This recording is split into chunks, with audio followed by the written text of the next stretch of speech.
বলে করে শেষ করে যাবি না। আসুন আজকের মল্লিশটা বিবরণটা আপনাকে মিথ্যে না করে আমি কই। এদিকে দেখেন আমার ভাই দৌড় ধরছে মল্লিশ খাওয়ার জন্য আরে পাতালে বলছে ভাই ভাই মল্লিশ খাওয়ার জন্য ইনকে দৌড় ধরতো ভাই দেখি না তাকাও তো ভাই কি করবে বলছে মল্লিশ খাওয়ার জন্য কি দৌড় ধরছে ওনার মধ্যে মল্লিশ খাওয়ার জন্য কি হালে দৌড় ধরছে সব মিথ্যে কথা না কয় সব সব মিছে কথা। আমার করে দৌড় পারে।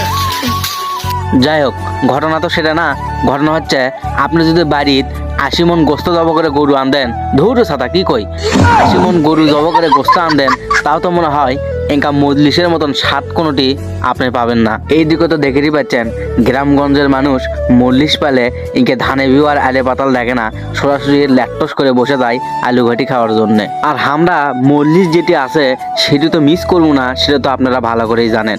আর ঘটনা হচ্ছে এই মজলিসত আজকে অনেকদিন পরে না দই পাইছিলাম, সেই ঘোলের দই ওরে বাবা যাক করে কয়। আপনি যদি লাস্ট পর্যন্ত ভিডিওটা দেখেন তাহলে মোটামুটি বুঝতে পাবেন কি হালে যে দইয়ের চাটন মানুষ দিচ্ছিল, সেই ভিডিওটা লাস্ট পর্যন্ত আছে। আর যাই হোক ভাই, বগুড়ার দই বলে কথা যে স্বাদ যা বলার মতো না।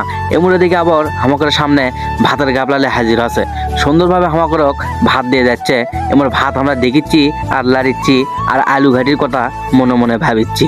তো ঘটনা হচ্ছে সেটা না, ঘটনা হচ্ছে এমরা সুন্দরভাবে ভাত দিয়ে এমরা না ঘুরে দেখি এই চ্যাংরা ভাত লাড়িচ্ছে আর গার্লফ্রেন্ডের সাথে SMS করিচ্ছে।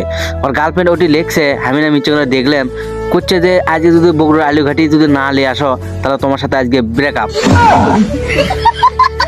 আর বিশেষ করে আজকের মজলিস আমরা যেটি খাবার গেছিল সেটি আলু ঘাটির সাথে বোনাস ভাবে ডালও অ্যাড করছিল। মোটামুটি একটা ভালো একটা আয়োজন করছিল, যা কোনো অংশে বিয়ের আয়োজনের থেকে কম না।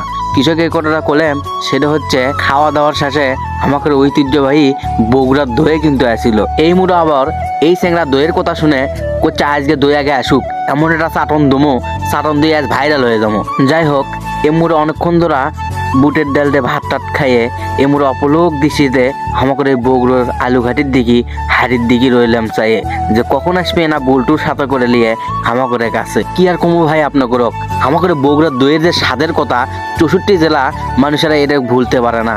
তো ঘটনা হচ্ছে সেটা না, ঘটনা দেখতেই পাচ্ছেন কি সুন্দর করে দই দিয়ে যাচ্ছে। দইটা মোটামুটি হালকা না ঠান্ডা, সেই জন্য আরো না মজা লাগারই কথা। এই মজা লাগার কথা শুনে এই দই খাওয়ার ধরছে আগেই করছে, আগে খাইলেই তারপরে অন্য অন্য কথা।